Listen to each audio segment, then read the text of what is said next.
Construcción territorial y sacralización del paisaje. José Canciani Amico.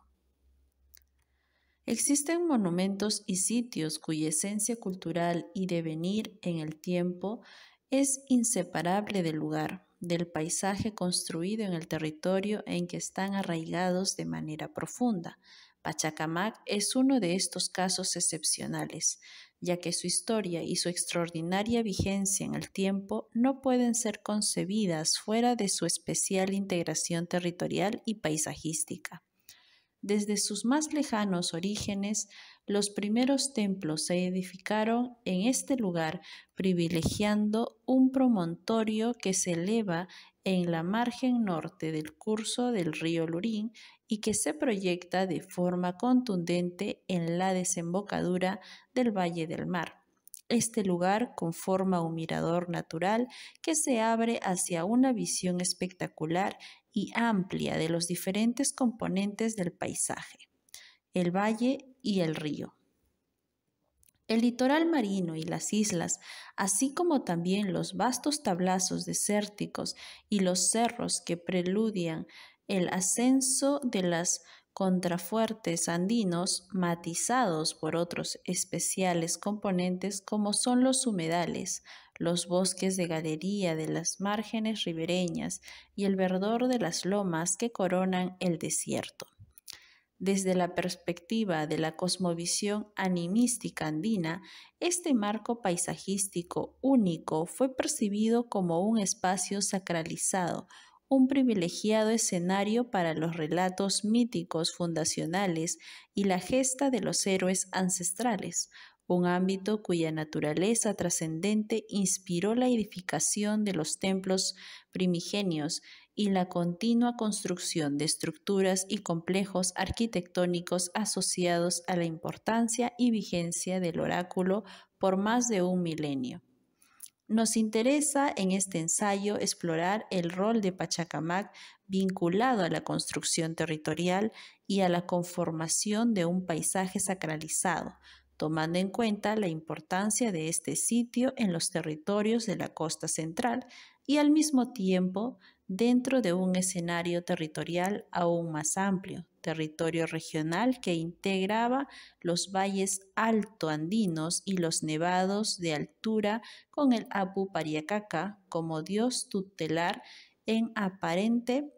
alter ego o contraparte de Pachacamac, en una narrativa ancestral donde estos dos desempeñan papeles que oscilan entre la complementariedad y la confrontación. La construcción mítica del paisaje territorial. Una fuente magnífica para acceder a la narrativa mítica que construyeron las poblaciones indígenas de estos territorios se encuentra en las narraciones quechua recogida por Francisco de Ávila a fines del siglo XVI y que fueron traducidas por José María Arguedas en la obra denominada Dioses y Hombres de Huarochirí. Nos interesa la fascinante narrativa reunida en este documento como entrada para comprender la cosmología en que se sustenta la construcción territorial, su transformación en un espacio habitable por la humanidad y el consecuente modelo del paisaje.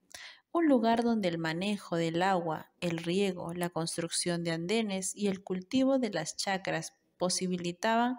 la producción agrícola y el sustento. Pero, a su vez, estos espacios estaban permeados por la presencia crucial de los dioses, los hombres y los animales míticos, encarnados en el paisaje e inmersos en la fuerza y substancia de la naturaleza del territorio y en la gesta de las trascendentes transformaciones que hicieron habitable este mundo. Dentro de esta narrativa, los dioses asumen atributos humanos y hacen cosas propias de los hombres. A su vez, pueden transmutarse un elemento relevante de la geografía y del paisaje. Los dioses, en cuanto seres, interactúan con otros seres, tanto humanos como animales, con los cuales hablan y les asignan roles y caracteres.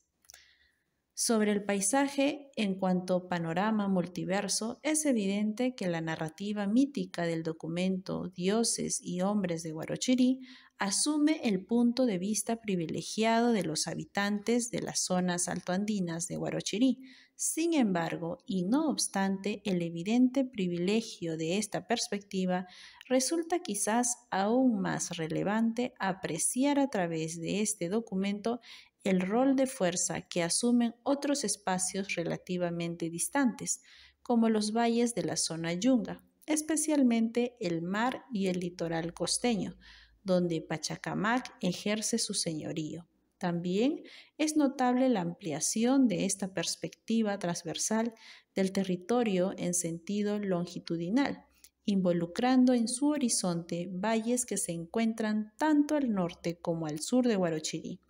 Los testimonios transcritos de la memoria oral asumen con naturalidad el pasar de una escala del panorama local y regional, Huarochirí-Pachacamac, a otra bastante mayor que podrían considerarse macrorregional. La lectura del documento transmite con toda naturalidad en los sucesos que narra los complejos pasajes entre la multiplicidad y la simultaneidad de las escalas territoriales, dejando entrever los paisajes superpuestos o subsumidos que se percibe en ellas. En las tradiciones culturales amerindias es recurrente la animación del paisaje y las narraciones y gestas heroicas de las divinidades y seres míticos encarnados en los componentes destacados del mismo. En un escenario percibido como espacio sacro, este es el caso de Pariacaca, que según se narra, subió sobre una montaña que está en las alturas de Huarochirí, allí empezó a crecer, hizo caer granizo y arrastró al pueblo y todas sus casas al mar.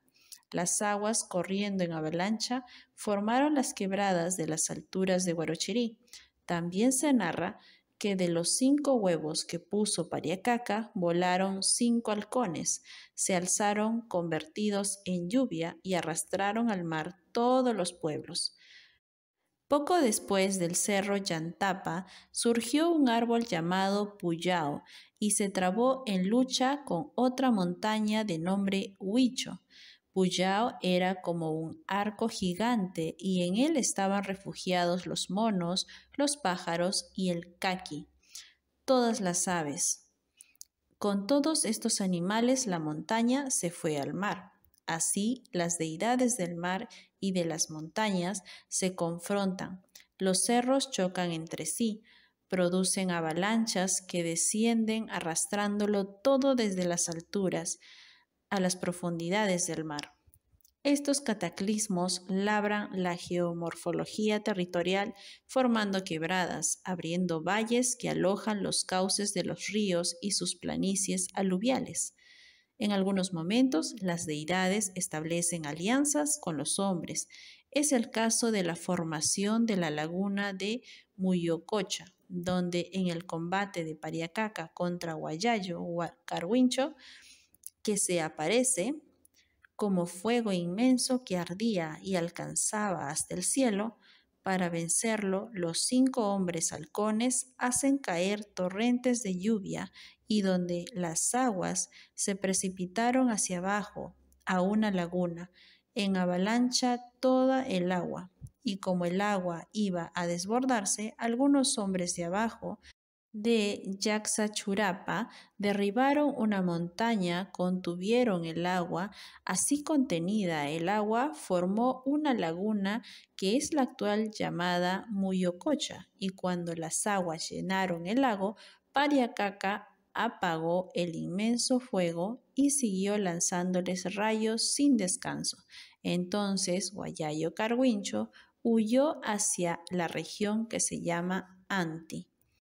A la conformación de la tectónica territorial generada por los encuentros y la lucha de los dioses, le acompaña también la alteración de las condiciones climáticas y de los sistemas ecológicos asociados. Se narra así que cuando Pariacaca venció a Huayayo Carhuincho, convirtió la zona cálida de las alturas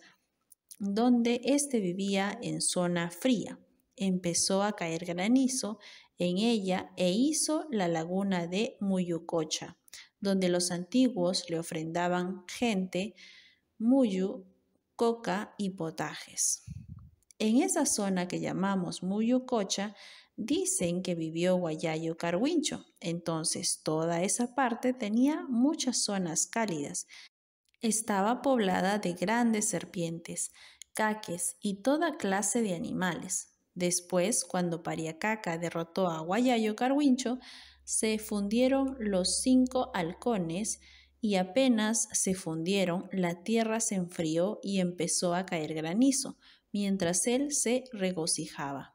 Pero la lucha titánica de los dioses también abre espacios de tiempo en que los hombres antiguos domestican la naturaleza, embalsan las lagunas, abren bocatomas y extienden canales, y con auxilio de ellos riegan los cultivos de sus chacras y andenes. Por cierto, como era previsible en la trama de la cosmología indígena, los humanos cuentan para esto con la ayuda de otros seres, sean estos dioses o animales míticos. Se narra en un pasaje que luego de unos de estos terribles cataclismos, cuando desapareció todo, algunos hombres del pueblo de Guayquiuso bajaron a la zona caliente Yunga y se fueron hasta las chacras de Cupará, cuyos habitantes padecían de la sequedad de la tierra y sobrevivían llevando agua de un manantial. El manantial salía de una montaña que está hacia arriba de San Lorenzo de Quinti. Allí había una laguna grande. De ella guiaban el agua hasta otras lagunas pequeñas y llenándolas se surtían de agua para regar. Así, las comunidades que habitaban las zonas semiáridas de la Yunga, con la escasa dotación de lluvia, superaban esta limitación. A su vez, los dioses no están ausentes de toda esta humanización del paisaje. Es más, se involucran incorporándose en estas acciones como humanos, asumiendo esta condición en sentido pleno, frente a los cada vez más frecuentes imaginarios idílicos que, contagiados de cierta utopías andinas, nos presentan a los dioses como seres bondadosos y altruistas. Estos, por el contrario, aparecen en las narrativas míticas participando de las contradicciones, conflictos, deseos y pasiones propios de los seres humanos. Al respecto, se cuenta que en este mismo pueblo de Cupará vivía una mujer muy hermosa de nombre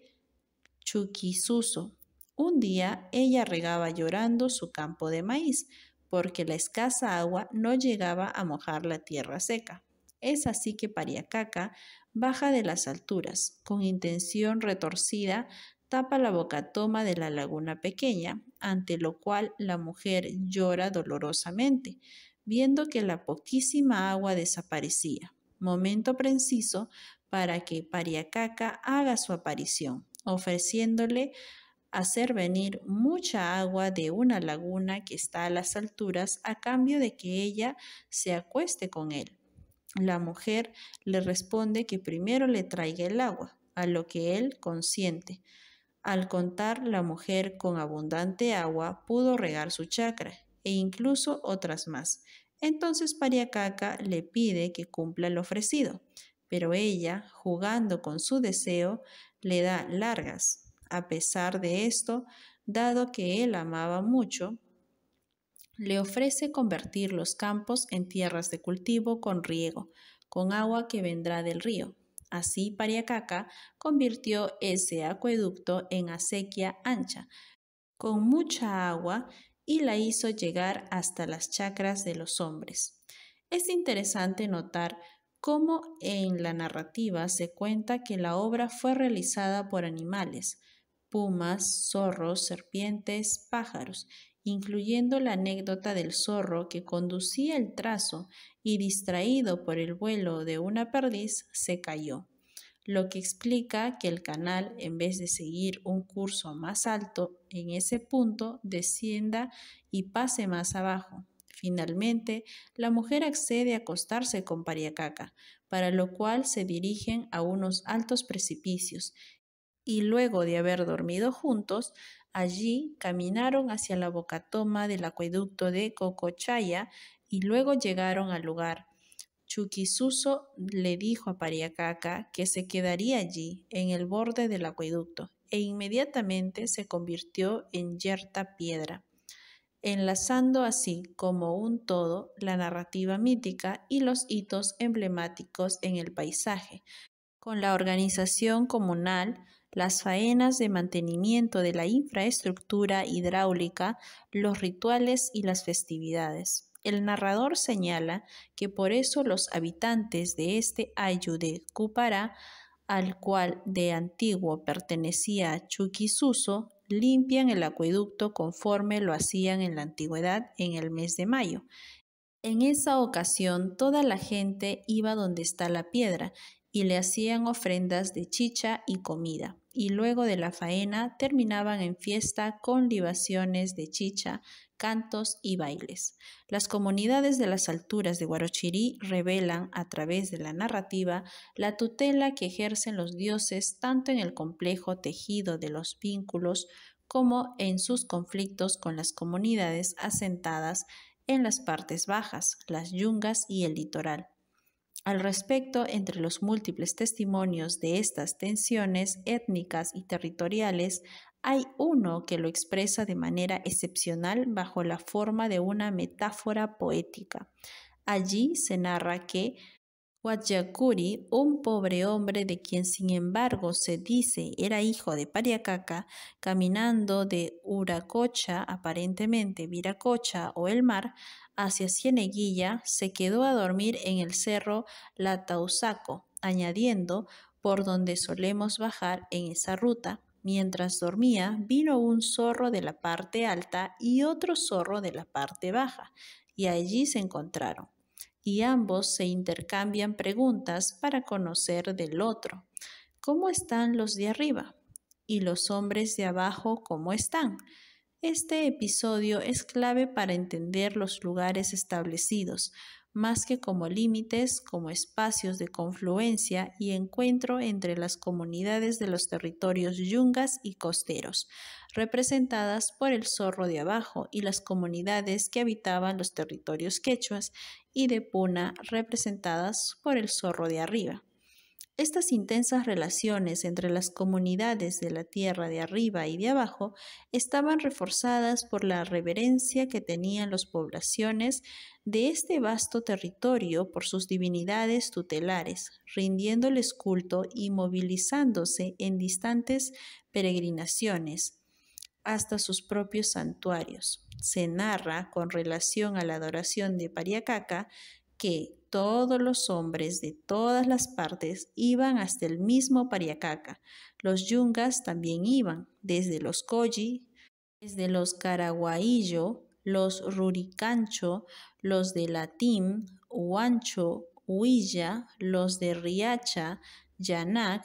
Chichimama, Mama, de todas las yungas, desde Ucumayo, desde allí también los de Cacicaya y los de Pachacamac también, y desde allí Caringa y los Chilcas, y desde allí los hombres que viven en el río Huarochirí, hacia abajo.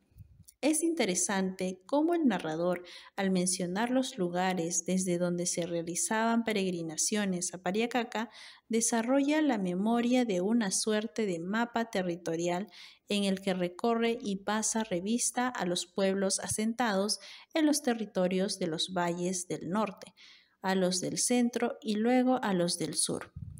Entre estos lugares podemos reconocer a los Colli y a los Caraguaillo, asentados en el Valle del Chillón, a los Ruricancha, Lurigancho, Latín, Ate, Mama en el Valle del Rímac, a los Cacicaya, Sisicaya y Pachacamac del Valle del Lurín, así como también a los Caringa, asentados en las lomas al sur de Lima, y a los Chilca en la quebrada del mismo nombre.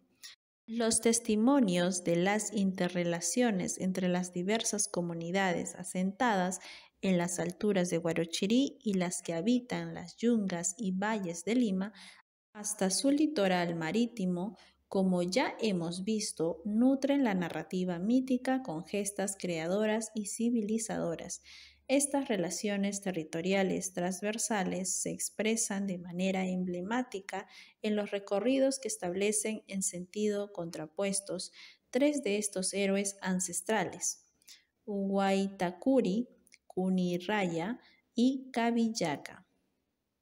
Mientras Waitakuri, hijo de Payacaca, asciende desde el mar Viracocha hacia las alturas, Cunirraya y Cabillaca descienden en sentido inverso desde las alturas de Guarochirí hacia Pachacamac y el mar. Desafortunadamente, no contamos con un documento equivalente a Dioses y Hombres de Guarochirí que nos ilustre acerca de la narrativa mítica de las poblaciones que habitaban en el ámbito de Pachacamac. Sin embargo, la narración de la gesta de Cunirraya y Cabillaca proporciona una preciosa fuente para aproximarnos a la lectura de la construcción mítica del paisaje asociada al entorno del santuario. Se dice de la huaca Cunirraya Viracocha que fue muy antiguo, más antiguo que Pariacaca, y que todos los demás huacas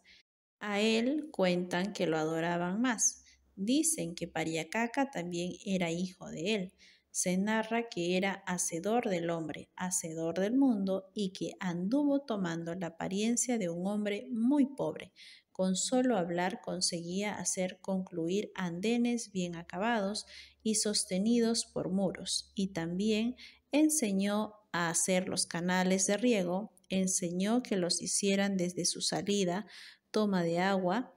Mientras tanto, la huaca Cabillaca era doncella desde siempre, y como era hermosa, las huacas la requerían, la deseaban. Resumiendo la narrativa, se dice que mientras Cabillaca tejía bajo la sombra de un árbol de lúcuma, Cunirraya, atraído por su belleza, se transmuta en pájaro, asciende al árbol y le echa su germen masculino a un fruto que deja caer al pie de éste. A los 9 meses de comer el fruto fertilizado por Cunirraya, Cabillaca parió una niña. Entonces convoca en Anchicocha, una laguna de altura, a las huacas para saber cuál de ellas era el padre de la criatura. Desairada, cuando su hija reconoce como padre a Cunirraya, que aparentaba ser un mendigo, alzó a su hija y corrió en dirección al mar. Este pasaje es de importancia, ya que la narrativa conecta de manera inmediata y directa el espacio territorial de las lagunas de altura en cuanto fuente prístina del agua con el recorrido fertilizador que éste emprende en dirección al mar. Por otra parte, la libertad creativa del mito, al subsumir distintos contextos ecológicos, territoriales, queda manifiesta con la inclusión de la narrativa de un árbol de lúcuma, propio de los climas templados y cálidos de los yungas, que crecía en los parajes de alta montaña donde habitaba Cabillaca. Cunirraya se alejó de Anticocha siguiendo el camino de Cabillaca hacia el mar, y en su búsqueda se encontró con diferentes animales a los que interpela sobre el paradero de Cabillaca, y según su respuesta, de aliento por su cercanía o desaliento por su lejanía e imposibilidad de encontrarla, Cunirraya les premia o castiga con tributos que definen su naturaleza en cuanto seres, forma de vida que asumirán. Entre los primeros están el cóndor, el puma, el halcón; entre los segundos, el zorrino, el zorro y el loro. Sin embargo, Cabillaca, avergonzada, prosigue su huida hacia su trágico desenlace. Por haber parido el hijo inmundo de un hombre despreciable, voy a desaparecer, dijo, y diciendo se arrojó al agua, y allí hasta ahora, en ese profundo mar de Pachacamac, se ven muy claro dos piedras en forma de gente que allí viven. Apenas cayeron al agua, ambas se convirtieron en piedra. Al tiempo, Cunirraya llegó hasta la orilla del mar. Apenas hubo llegado al mar, entró al agua y la hizo hinchar, aumentar. Y este suceso fue entendido como una transformación o pasaje del antiguo mundo al otro. Cunirraya luego se volvió hacia Pachacamac, donde vivían dos hijas jóvenes de Pachacamac, y se acuesta con la mayor, mientras la menor huye echando a volar transformada en paloma. Esto explicaría por qué la esposa de Pachacamac y madre de estas dos hijas es llamada Urpihuachac, la que pare palomas.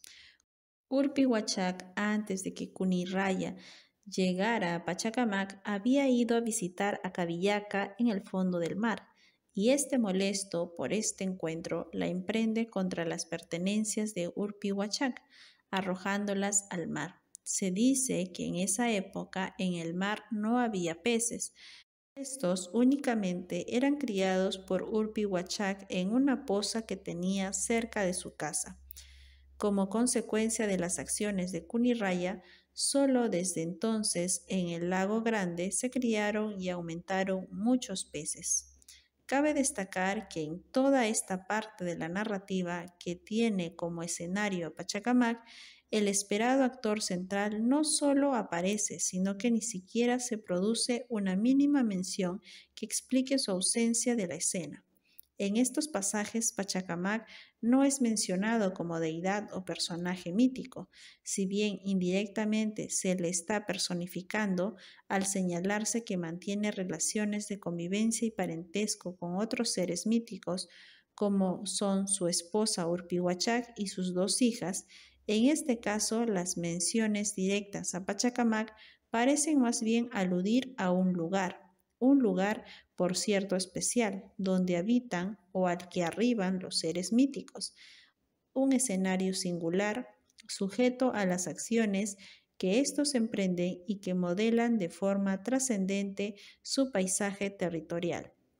Podríamos especular que el lugar donde vivían las dos hijas de Pachacamac, de las que se dice estaban guardadas por una serpiente, podría estar referido al propio templo y metafóricamente al serpenteante río Lurín que corre al pie del promontorio y resguarda el santuario. Igualmente, la mención del estanque donde Urpihuachab criaba peces en su casa podríamos asumir que alude a la laguna y humedales que hoy nombramos como Urpihuachac y que están asociados al santuario y en especial con el complejo de las mamacunas y a los estanques y sistemas de canalización subterráneas que les surtían de agua,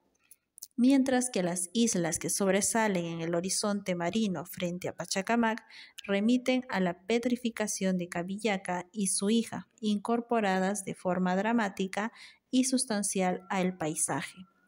En esto, Urpihuachac tiene el don de movilizarse desde su casa en Pachacamac a las profundidades marinas, y de esa manera se traduce la cosmología mítica que construye la conexión entre el templo, las islas y las profundidades marinas.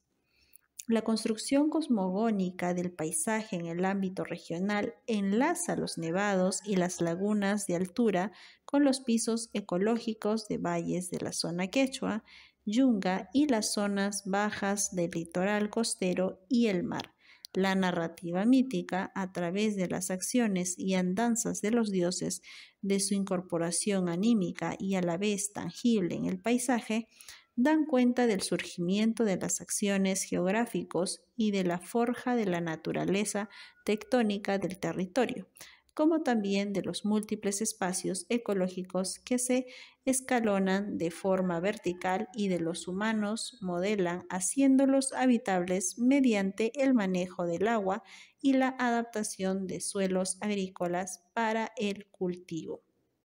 Asimismo, la gesta de los héroes ancestrales da cuenta de los componentes sacralizados que animan el emplazamiento del centro ceremonial de Pachacamac en un lugar prominente del valle bajo del Lurín, que asocia en su entorno inmediato la desembocadura del río al mar, las lagunas del litoral y la visión privilegiada sobre el horizonte marino y las emblemáticas islas. Si esta fue la construcción mítica del paisaje, veamos cómo se engarza en la construcción social de las transformaciones territoriales y la erección de los complejos arquitectónicos monumentales documentados arqueológicamente en el Valle del Lurín como en el propio santuario de Pachacamac. La construcción social del paisaje territorial. El Valle del Lurín tiene una conformación relativamente singular frente a otros valles de la costa central del Perú, que se caracterizan por presentar conos aluviales relativamente amplios antes de su desembocadura al mar. A diferencia de estos, el Valle del Lurín presenta en su sector bajo una delta aluvial de extensión restringida, debido a la proximidad de los cerros que delimitan sus márgenes o incluso penetran en el valle. Como consecuencia de esta formación natural, al producirse la progresiva habilitación agrícola del valle, se ha formado una marcada secuencia de sectores a manera de bolsones agrícolas, definidos por estas restricciones topográficas y el progresivo encajonamiento del valle. En el propio Valle Bajo, la elevación del promontorio sobre el que se asienta el santuario de Pachacamac al norte y el Cerro Cabero al sur restringen el delta del valle antes de su desembocadura al mar, separándolo del sector agrícola que se abre valle arriba, donde se encuentra el sector urbano de Pachacamac. Ascendiendo, otra restricción se da con el Cerro Pan de Azúcar para abrirse al sector de Manchay y luego a los de Tambo Inca y Cieneguilla, dando paso a un valle medio aún más encañonado, con bolsones agrícolas bastante más reducidos en los sectores de Huaycán y Chontay. Primeros espacios sagrados en el Valle del Lurín. Durante el periodo formativo 1800 a 500 años antes de Cristo en los valles de la costa central, especialmente en los de Chancay, Chillón, Rímac y Lurín, se registra la construcción de un conjunto de complejos ceremoniales que comparten de forma recurrente un patrón de planeamiento que ha sido denominado como templos en U. En síntesis, se trata de grandes complejos que se caracterizan por presentar un cuerpo central constituido por una plataforma rectangular con una pirámide trunca al centro. De los extremos del cuerpo central se proyectan, en sentido ortogonal, largos brazos que encierran y delimitan extensas plazas. Estas plazas presentan abierto el lado contrapuesto del cuerpo central, lo que define la conformación del característico patrón de planta en forma de U. La configuración de estos templos no es simétrica, ya que usualmente uno de estos brazos es de mayor tamaño y está adosado al cuerpo central, mientras que el otro brazo es de menores dimensiones y se presenta exento, es decir, separado del cuerpo central. La razón de ser de esta asimetría radicaría en el hecho de que el brazo mayor se dispone hacia el lado más elevado de las márgenes del valle y por lo tanto ofrece la visión de su frente principal hacia el valle, mientras que el brazo menor habría estado dispuesto bordeando el límite superior de los campos agrícolas, asumiendo que estos complejos se emplazaban en espacios áridos que por entonces correspondían a las márgenes de los valles. Dado que el desarrollo agrícola fue posible gracias a la transformación territorial generada por la construcción de canales que resolvían la irrigación artificial de las tierras de cultivo, es factible plantear la hipótesis de que los canales más elevados desarrollados durante el formativo tuvieran su curso en colindancia con el borde exterior de los brazos menores de los templos en U. De esta manera, los canales de irrigación se integraban a la estructura cosmológica que expresaba el templo, articulando las tierras de cultivo humedecidas con las aguas del río, con los espacios áridos y aún desérticos coronados por los cerros que contienen el valle. Bajo esta perspectiva, la organización del espacio ritual habría tenido un eje principal que coincidía con el de la plaza y que la recorría desde el lado abierto hacia la pirámide del cuerpo central, conectándose con la gran escalinata y el atrio que resolvían el acceso a sus niveles elevados. Asimismo, se puede advertir el despliegue de un eje secundario y transversal al anterior, que se orientaba hacia el brazo mayor. En el Valle del Urín tenemos tres grandes complejos afiliados a una tradición de los antiguos templos formativos de planta en U: Mina Perdida y Cardal en la margen izquierda y Manchay Bajo en la margen derecha. Como hemos visto, el desarrollo temprano de estos complejos ceremoniales estuvo estrechamente vinculado con las transformaciones territoriales que condujeron a la conformación inicial del paisaje agrícola del Valle del Urín y a la afirmación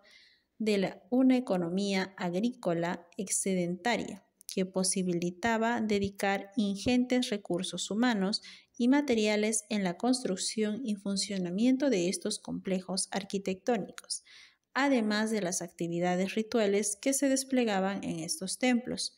Ellos constituían sedes representativas de nuevas formas de poder político que asumen sectores de la población dedicados al desempeño de actividades especializadas con notable incidencia en la esfera técnica de la producción y la administración de las obras de infraestructura, fundamentales para la producción agrícola y la organización social del espacio territorial. La concentración de estos tres grandes complejos ceremoniales en el sector del valle comprendido entre el actual poblado de Pachacamac y Puente Manchay permite plantear la hipótesis de que aquí se habría dado durante el formativo las transformaciones territoriales más significativas. Ello comprometió el establecimiento de bocatomas en el cauce del río y la construcción del sistema de canales que posibilitaron el riego de esta parte del valle y la transformación de sus suelos, antes desérticos, en tierras agrícolas. El proceso de transformación territorial incluyó la aparición de nuevas formas de asentamiento, en las que se integraba el surgimiento de incipientes núcleos urbanos, representados por los complejos monumentales de planta en U, con los caseríos y aldeas donde habitaba la mayoría de la población dedicada al manejo de los campos de cultivo. Mina Perdida. El complejo ceremonial de Mina Perdida se ubica en la margen izquierda del valle, a unos 7 kilómetros del mar, unos 4 kilómetros valle arriba, y en la misma margen se encuentra el complejo de Cardal, mientras que el complejo de Manchay Bajo se emplaza en la margen opuesta, a unos 2 kilómetros de distancia de Cardal y en punto estratégico de conexión natural con el valle del Rímac. A través del Abra de Manchay, en estos templos, el más afectado por una bárbara urbanización ha sido el de Mina Perdida, el que paradójicamente debió ser, por sus notables dimensiones, el mayor complejo monumental de esta época en el Valle del Urín. Efectivamente, los vestigios de sus brazos laterales permiten reconstruir las notables dimensiones de la plaza que contenía este templo con 450 metros en el eje principal y unos 350 metros de ancho, es decir, con una superficie de más de 15 hectáreas. No obstante la envergadura e importancia del monumento, este fue gravemente afectado por la construcción de una carretera que los atravesó, literalmente en dos, cortando la plataforma del cuerpo central al lado de la pirámide principal y la plaza a lo largo de su eje principal. Asimismo, parte de los brazos fue desdibujada con movimientos de tierra para finalmente lotizar y edificar el espacio ocupado por la plaza ceremonial. Manchay Bajo. Manchay Bajo representa un mejor estado de conservación. Si bien algunas de sus estructuras han sido afectadas por el uso agrícola y la progresiva construcción de edificaciones sobre sus plataformas o adosadas a estas, a partir de la extensión conservada de sus brazos laterales, se puede deducir que su plaza ceremonial tenía en su eje principal unos 200 metros de largo por 125 metros de ancho. En este caso, se puede apreciar que el brazo occidental, que se dispone al pie de la ladera de los cerros de esta margen del valle, presenta un volumen mayor que el brazo oriental, dispuesto en lo que debió ser entonces el límite del valle agrícola. De esta manera, el brazo occidental ofrecía la visual de su presencia prominente a quienes contemplaban el templo desde el valle, de forma contrapuesta a la configuración que presenta el templo de Cardal localizado en la margen opuesta. Cardal. Cardal representa el complejo formativo mejor conservado y estudiado en el valle. Se encuentra en el límite de los campos de cultivo de la margen izquierda del Valle Bajo, a menos de 1 kilómetro del río, a unos 13 kilómetros del mar. Se emplaza al pie de la ladera de los cerros que limitan el valle en este sector. Si bien el sitio se encuentra hoy inmerso entre campos de cultivo, durante su vigencia esta era una zona erizada que se ubicaba por encima de las tierras que habrían estado bajo riego en ese entonces. A diferencia del patrón clásico de los templos en U del Valle Rímac, el cuerpo central de Cardal no representa la marcada prominencia de una pirámide más elevada. El cuerpo central se encuentra unido en uno de sus extremos con el brazo oriental, que resulta ser el más voluminoso del conjunto, con unos 240 metros de largo y 15 metros de altura, lo que lo hace ligeramente más elevado que el cuerpo central. El brazo occidental está separado de la plataforma central por una abertura y es algo menor en sus dimensiones, con unos 100 metros de largo y 8 metros de altura. La planta en U del complejo encierra una amplia plaza de 250 metros por 150 metros que ofrece la particularidad de tener inscrita en el mismo eje principal una plaza hundida desplazada hacia el sur, disponiéndose así frente a los atrios del cuerpo central y del brazo oriental. Para lograr la forma hundida de la plaza, se construyeron en su perímetro muros de concentración bajos y se realizaron rellenos de nivelación que luego fueron terminados formalmente con un piso. Hacia el norte de la plaza, en el extremo abierto de la misma, se dispusieron de forma simétrica 2 patios circulares hundidos inscritos en plataformas cuadrangulares y algo más al norte 2 recintos cuadrangulares. Estas intervenciones corresponderían a fases tardías de ocupación del templo, al igual que otros pozos circulares que se dispusieron al pie de la plataforma central y sobre la plataforma oriental. La conformación del templo del Cardal comparte con otros templos en U un ordenamiento axial, en el que se establece un eje principal longitudinal a la plaza, cuya organización reflejaría un recorrido ceremonial que se iniciaba en el lado norte y se proyectaba hacia el sur, para culminar en la escalinata monumental y el atrio de la plataforma central, mientras que un eje transversal se contraponía en sentido ortogonal en el eje menor de la plaza hundida, orientándose hacia el atrio del monumental brazo oriental, teniendo como trasfondo visual a los cerros estacionalmente cubiertos por las lomas invernales. Las investigaciones arqueológicas desarrolladas tanto en Cardal como en Mina Perdida han documentado la existencia de una serie de superposiciones arquitectónicas en estas edificaciones monumentales. En ambas se pudo constatar procesos sucesivos de renovación de la arquitectura, que prometieron de forma recurrente la remodelación del atrio y la escalinata central de acceso a la cima del cuerpo central. Esta información es relevante, ya que permite comprobar que los templos formativos del Valle del Urín también estuvieron afiliados a la temprana y extendida tradición de renovación de la arquitectura pública ceremonial que se registra en los Andes centrales. Al respecto, hemos planteado la hipótesis que interpreta estos recurrentes procesos de superposición arquitectónica en el marco de eventos que trascendente significado simbólico que habrían comprometido simultáneamente tanto la renovación del calendario ritual como la del espacio que le servía de principal continente, es decir, del templo. De esta forma, la renovación cosmológica del tiempo y del espacio, que se encuentran integrados lingüísticamente en el vocablo quechua pacha, se expresa materialmente en la periódica renovación de la arquitectura de los templos.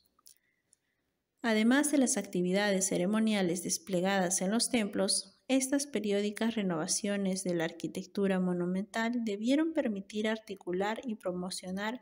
cohesión social a las comunidades del valle, no solo a través de la convocatoria a ceremonias y festividades, sino también a partir de su involucramiento en la construcción de estas obras públicas emblemáticas. Ello ocurría de modo similar a las obras de organización que hacían posible la movilización social necesaria para la construcción y mantenimiento de las obras de infraestructura comprometidas con la producción agrícola. Estos tempranos sistemas de organización y movilización social que posibilitaron la ejecución de trascendentes transformaciones territoriales requirieron la constitución de nuevas entidades políticas. Estas centralizaban su sede de actividad en los complejos ceremoniales, cuya presencia destacaba en el paisaje, se convierte en un referente emblemático de su emergente poder. Al respecto, es importante señalar que las excavaciones conducidas en el sector sur del complejo de Cardal documentaron la presencia de estructuras menores que permiten deducir la progresiva concentración de un relativo número de especialistas y de personas adscritas a las actividades que tendrían lugar a estos centros ceremoniales y a resolver su funcionamiento. Pachacamac. Resulta significativo que durante la subsiguiente época Lima, 100 a 600 después de Cristo, frente a la crisis y el progresivo abandono de los antiguos templos en U, se constituya un nuevo centro de poder político y ceremonial en el célebre complejo arqueológico de Pachacamac. La ocupación de época Lima en el Valle del Urín da cuenta de una drástica reconfiguración del patrón de asentamiento en el territorio durante este periodo, con la marcada centralidad que se establece en Pachacamac, definiendo un sobresaliente nivel jerárquico frente a otros sitios de nivel secundario. Asimismo, la estratégica ubicación del sitio en el Valle Bajo del Urín, en inmediata conexión con el litoral marino y sus recursos, permite deducir que en esta época se había ampliado y extendido el sistema de canales, haciendo posible la irrigación de este sector del valle y su incorporación al incremento de la economía agrícola. Las más tempranas evidencias de ocupación del sitio de Pachacamac datan de esta época, en la que destaca la erección de estructuras piramidales conformadas por plataformas escalonadas construidas con los típicos pequeños adobes de esta época. Dos de estas edificaciones mayores se emplazaron sobre el promontorio que domina el sector sur del complejo, compartiendo sus plantas ejes de orientación noreste-sureste, el denominado Templo Viejo de Pachacamac, con el apéndice que luego se convertiría en el Templo Pintado, y una segunda pirámide que se encuentra actualmente bajo las estructuras del Templo del Sol de época inca. Adicionalmente, otra estructura piramidal que comparte la misma orientación de las anteriores se estableció en un nivel más bajo y a unos 400 metros al noroeste en el sector que colinda con los humedales y a la que Julio César Tello denominó con acierto Urpi Huachac. Es interesante notar que el planeamiento inicial de la época Lima en Pachacamac presenta ciertas analogías con Maranga, el sitio principal Lima en el Valle Bajo del Rímac. En ambos casos, no solamente existen claros ejes de organización axial que estructuran los complejos urbanos y sus edificios principales, sino que también se presentan dos estructuras piramidales mayores, estableciendo una tensión de relativa proximidad. La variante notable en Pachacamac es la de tener estas dos estructuras mayores en el espacio más alto, mientras otra menor, Urpi-Huachac, se distancia y ubica en un espacio bajo. Este planteamiento parece proponer una articulación dual plena de simbolismo en el centro ceremonial, entre los edificios instalados sobre el promontorio y que intermediarían con las alturas y el cielo, y por él otro con el que se dispone en el llano y se conecta con los humedales y las profundidades subterráneas del mundo del agua. Es notable constatar que esta relación dual en el espacio ceremonial de Pachacamac se mantendrá e incluso se reforzará durante la ocupación final en la época inca, con la instalación del Templo del Sol sobre la cima del promontorio, superponiéndose a la antigua pirámide Lima que se encontraba allí emplazada, y con la construcción del complejo del Acyahuasi o de las Mamacunas, en asociación con los sistemas hidráulicos y la formalización de los huachaques en el contexto paisajístico de los humedales de Urpi-Huachaca. La expansión inca sobre la región de la costa central estableció en Pachacamac un hito significativo de su denominación en la costa central, al ser el oráculo elegido como lugar estratégico y simbólico para imponer una de las escasas y a su vez la más trascendente de las intervenciones urbanísticas y arquitectónicas que se registre por parte del Estado inca en las costas del Pacífico. Intervención que comprometió la remodelación urbana de un importante sector del oráculo con el diseño de la denominada Plaza de los Peregrinos y la construcción del Templo del Sol, las Mamacunas y otras edificaciones monumentales. Durante las épocas tardías, desde el periodo Ichma y especialmente con la presencia inca en la costa central, se produce una intensificación de las redes de intercambio y articulación territorial, que implicó determinados niveles de especialización productiva entre los asentamientos relacionados con el aprovechamiento de los recursos marinos, establecidos en el Valle Bajo y los ubicados en el Valle Medio o Chaupiyunga, asociados a la producción agrícola que se manejaba en estos distintos pisos ecológicos, reflejan este patrón de organización territorial en tiempos tardíos importantes centros poblados como Pampa de Flores, Tijerales, Panquilma, Huaycán, Chontay, entre otros, ubicados estratégicamente en las márgenes del valle y en distintas zonas. No es causal que este potente eje transversal de orden geográfico, social, económico y mítico coincidiera y se emplazara con uno de los tramos principales de Capacñán, que partiendo de Pachacamac ascendían a lo largo del valle para remontar hasta el Nevado Pariacaca y, superando el Abra continental, proseguir hacia el valle del Mantaro y la ciudad de Jauja. Mediante esta vía se comunicaba la costa y la Sierra Central, se articulaban las comunidades costeñas con aquellas de la serranía, los dioses y huacas costeñas con las montañas y los sapos tutelares de las alturas de los Andes. Este camino transversal se constituía así en una vía de comunicación de primera importancia, facilitando la circulación, en uno y otro sentido, de peregrinos y gente que transportaba recursos y productos, pero también integrando ideas, tradiciones, usos y costumbres. La narrativa mítica dice que Pachacamac tenía hijas e hijos en distintos lugares. De esta forma, la personificación de la deidad asume vínculos de parentesco con determinados espacios territoriales donde ellos estaban establecidos. Se puede apreciar que la mayoría de estos están asociados a sitios costeños que incorporan una especial relación paisajística con el mar. Este es el caso de Chinchaycamac o Lacumbe en Chincha y de Sulcavilca o Salitre en Mala. Asimismo, si bien no están mencionados de forma explícita, se podría agregar otros lugares donde los incas construyeron impresionantes monumentos arquitectónicos, como es el caso de Huarco, Cañete y Cerro La Horca, Paramonga.